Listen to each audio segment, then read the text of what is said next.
ഇന്ന് നാം തൃത്വ ഞായറായി ആചരിക്കുകയാണ്.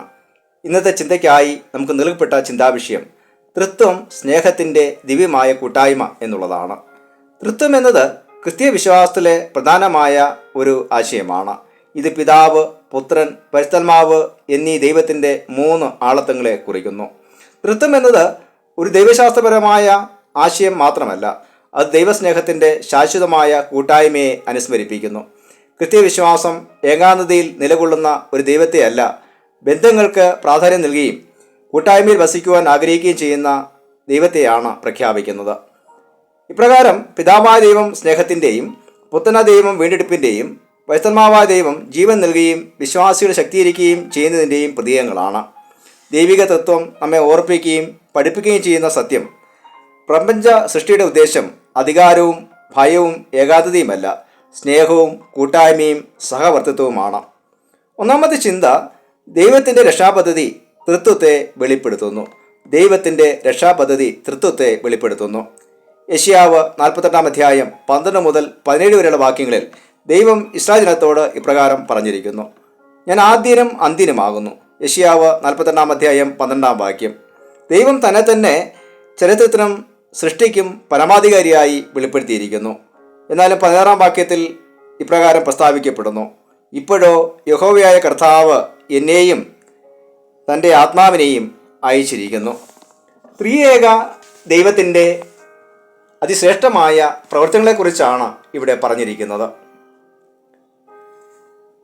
ദൈവം മനുഷ്യനോട് സംസാരിക്കുന്നു, പിതാവാം ദൈവം.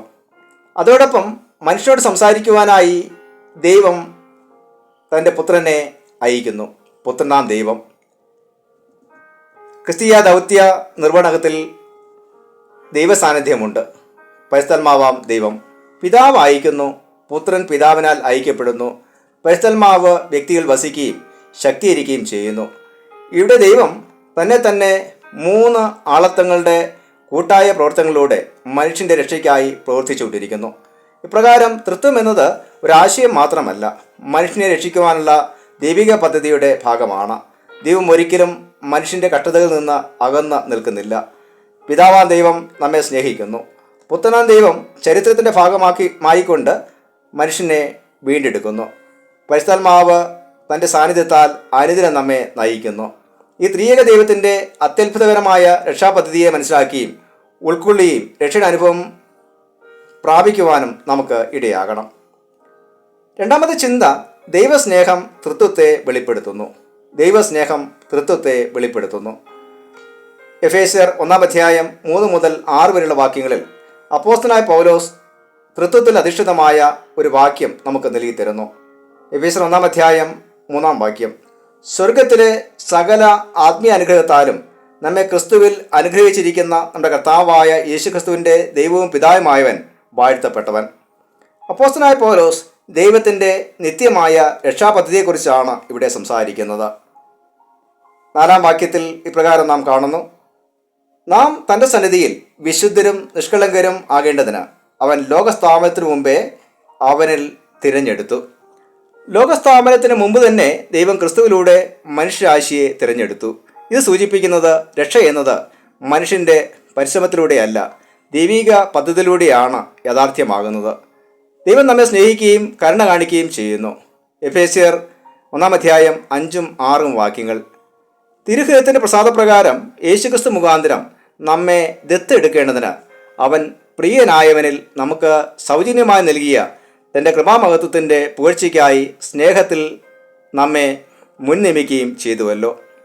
ദൈവം നമ്മെ സ്നേഹിക്കുക മാത്രമല്ല, തൻ്റെ മക്കളായി ദത്തെടുക്കുകയും ചെയ്തിരിക്കുന്നു.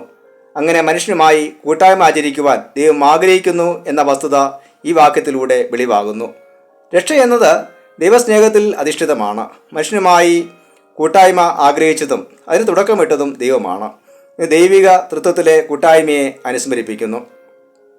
ഇന്ന് അനേകർ ഏകാന്തതയിലും തള്ളപ്പെടലിലും ശൂന്യതയിലും കഴിഞ്ഞുകൊണ്ടിരിക്കുന്നു. കുടുംബങ്ങൾ തകർച്ചയിൽ ആയിക്കൊണ്ടിരിക്കുന്നു. ബന്ധങ്ങൾ പരാജയപ്പെടുന്നു. മനുഷ്യ സമൂഹങ്ങൾ വിഭജിച്ചുകൊണ്ടിരിക്കുന്നു. പക്ഷേ തൃത്വം നമ്മെ ഓർപ്പിക്കുന്നത് സ്നേഹത്തിൽ അധിഷ്ഠിതമായ കൂട്ടായ്മയാണ്. മനുഷ്യൻ സൃഷ്ടിക്കപ്പെട്ടിരിക്കുന്നത് ദൈവത്തിൻ്റെ സ്വരൂപത്തിലാണ്. അതുകൊണ്ട് തന്നെ ഏകാന്തതയും ഒറ്റപ്പെടലും ദൈവം മനുഷ്യനെക്കുറിച്ച് ആഗ്രഹിക്കുന്നില്ല. പരസ്പരം കൂട്ടായ്മയിൽ ജീവിക്കുവാനും പ്രവർത്തിക്കുവാനും നമുക്ക് ഇടയാകണം. മൂന്നാമത്തെ ചിന്ത, പുത്രനാം ദൈവം ദൈവസ്നേഹത്തെ വെളിപ്പെടുത്തുന്നു. പുത്രനാം ദൈവം ദൈവസ്നേഹത്തെ വെളിപ്പെടുത്തുന്നു.